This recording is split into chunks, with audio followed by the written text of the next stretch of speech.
Located along the Missouri River near Missouri Valley in Harrison County, a 544-acre state recreation area holds natural and historic treasures. Come along with Notes on Iowa as we explore Wilson Island State Recreation Area. Originally a mid-river sandbar in the Missouri, the lands today held in Wilson Island attached to Iowa when the Big Muddy shifted channels in 1900. Some eager settlers attempted to claim the lands during the early decades of the 1900s, but by 1930 the state sought to gain control. Iowa Governor George A. Wilson focused on creating a fixed border between Iowa and the neighborly Nebraskans to the west, found a challenge in the constantly shifting channel of the Missouri. An agreement known as the Iowa-Nebraska Boundary Compact followed, drawing a line down the middle of the Missouri River channel based on mapping data available at the time. Despite the resolution, the river's refusal to stay put continued to cause disputes and headaches well into the 1950s and beyond. By the time the Army Corps of Engineers largely contained the river by the 1950s, 32 different land claim disputes,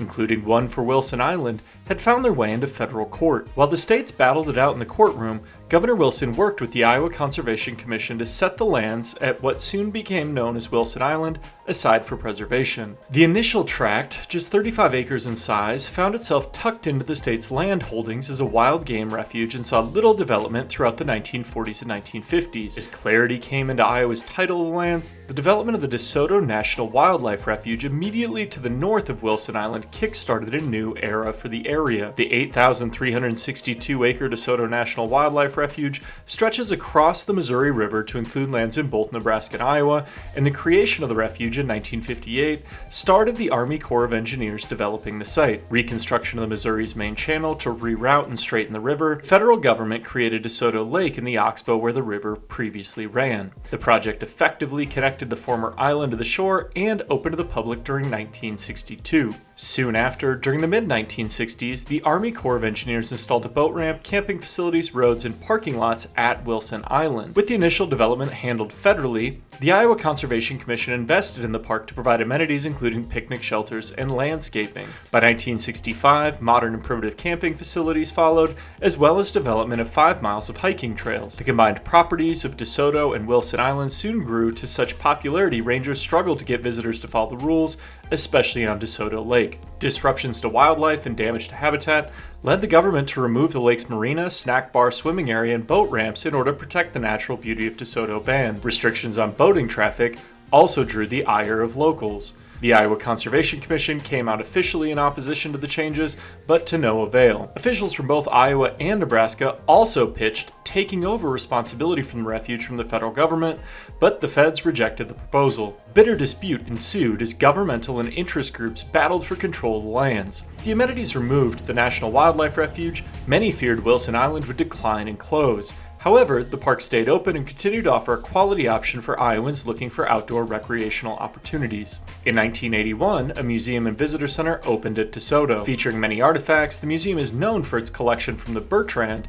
a steamboat which sank on April 1, 1865, while carrying cargo up the Missouri River to Virginia City, Montana Territory after it hit a snag in the river north of Omaha. Half of its cargo was recovered during an excavation in 1968, more than 100 years after the vessel originally sank. The display makes up the largest intact collection of Civil War-era artifacts in the United States, an invaluable time capsule of everyday life during that period. Continued development and maintenance have provided basic amenities at both Wilson Island State Recreation Area and DeSoto National Wildlife Refuge. The unpredictability of the Missouri River continues to represent the largest challenge and limitation on development at Wilson Island. Flooding, a threat each spring, occasionally closes the park and damages existing amenities. Over the decades, careful planning and precautions have provided a balance of maintainable amenities designed with the unpredictability of the river in mind.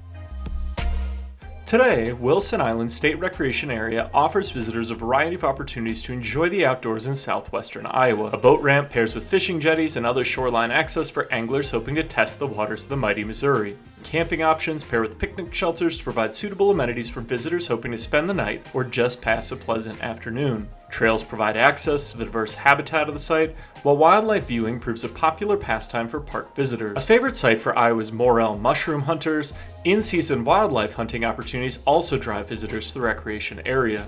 Next time you find yourself looking to get out and enjoy Iowa's public lands, consider a stop at Wilson Island State Recreation Area. A truly stunning representation of Iowa's natural beauty and a testament to the necessity of maintaining opportunities to get outdoors for all Iowans, Wilson Island State Recreation Area shines a must-visit for all people hoping to see Iowa slowly. Thanks for coming along with Notes on Iowa to explore Wilson Island State Recreation Area. Make sure to subscribe to the Notes on Iowa website, subscribe on YouTube, follow on social media, tune in each Sunday to explore the history of Iowa state parks, preserves, and other public lands. I hope I'll see you out there. There's a lot of good history about Iowa a lot of people don't even know about.